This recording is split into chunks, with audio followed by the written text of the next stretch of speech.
एक आखिरी वर्ड मैं कह देता हूं, मैंने अपनी जिंदगी में देखा है कि जिस औरत ने अपने शौहर के साथ मुश्किल वक्त बिताया है ना और मुश्किल में साथ दिया है, अल्लाह ने उसको सुख के दिन जरूर दिखाए, अच्छे दिन जरूर दिखाए।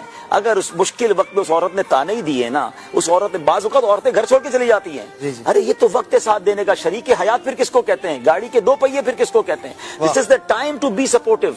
आप सपोर्टिव रहें और अल्लाह की रहमत से उम्मीद रखें। जब मियाँ बीवी इफ्तार के वक्त दुआ करेंगे, बच्चे दुआ करेंगे, अल्लाह उस रोजी में बरकत डाल देगा। लेकिन उस बेचारे को ताने ना दो, उस बेचारे को टेंशन ना दो। पहले वो घबराया हुआ है और आपकी टेंशन उसको और तोड़ देगी, वक्त से पहले बूढ़ा कर देगी। साथ दें, अल्लाह